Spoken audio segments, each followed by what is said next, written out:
Hello. My name is Fariyal Abdullahi, and I am a chef. I was born and raised in Ethiopia, but I moved here when I was 16 to pursue my dream of becoming a chef.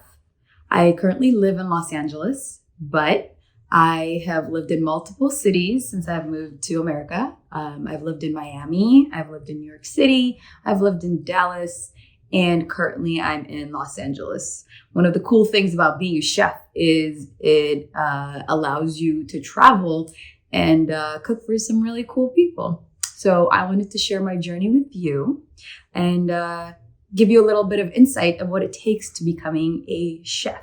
When you pursue a culinary arts degree, that's what you need to become a chef. There's two options or two roads that you can take.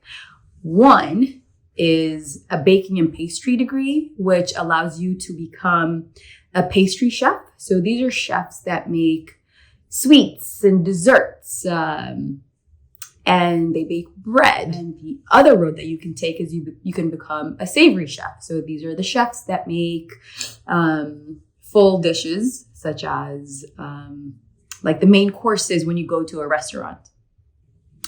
I decided to become a savory chef.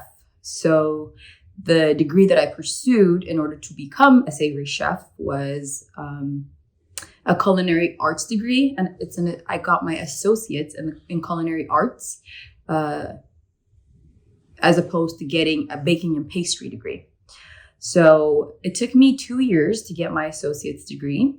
You also have the option of doing a 4-year degree to get your bachelor's, and what this does for you is, in addition to teaching you how to cook food, you spend the last 2 years of your college, your time in college, learning how to manage hotels and restaurants.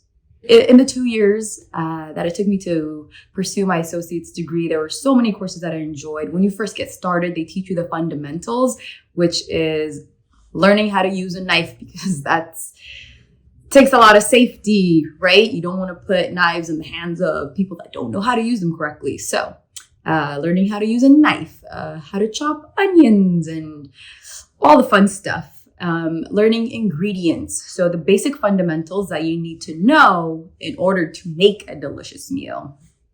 That was probably my favorite class, the fundamentals. Because I went into cooking thinking I knew so much already, and quickly learned, my goodness, there's a lot of things that I didn't. So I enjoyed learning the fundamentals very much. One of the things that I did when I was in culinary school was I wanted to get as much experience as I could in addition to taking the classes. So I signed up to become a TA, which is a teacher's assistant, to one of my culinary professors. So right after class, I would go and help them get set up for another class, or cook lunch for the student body. And what this did was it got me even more hands-on experience than just being in class. This also got me a lot of face time with chef instructors that I didn't have one-on-one time with. So this ended up helping me out a lot, because one of the hardships that I experienced when I was in culinary school was my student loans for my second year was declined. So I was unable to come up with the money to pay for the rest of my education. So ultimately what would have happened was I would have had to drop out, but I didn't give up.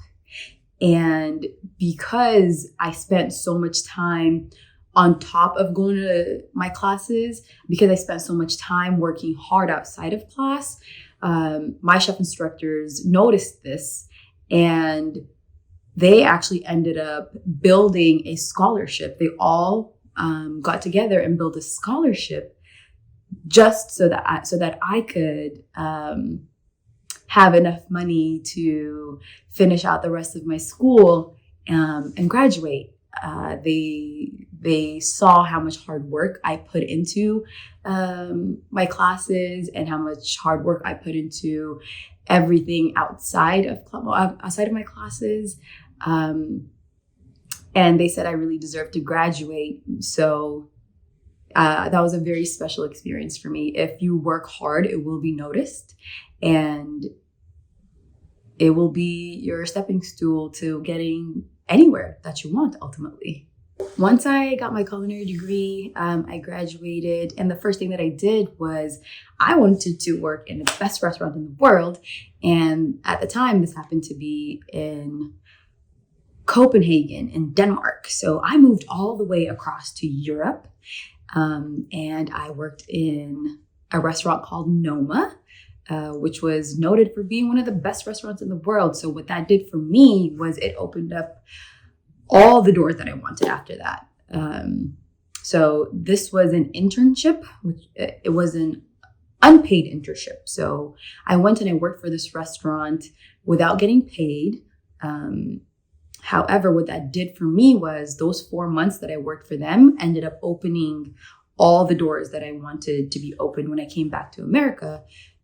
Usually when you work in kitchens, you need to have a few years of experience behind you in order to be chef de cuisine. So chef de cuisine is the highest level that you could have in a restaurant, meaning you're in charge of all the cooks.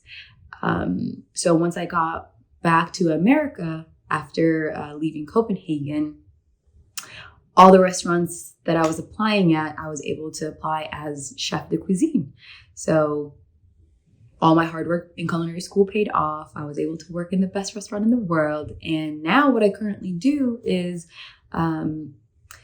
I help open restaurants for celebrity chefs. I can also do really cool things like write cookbooks, make TV appearances. So being a chef doesn't just mean one avenue.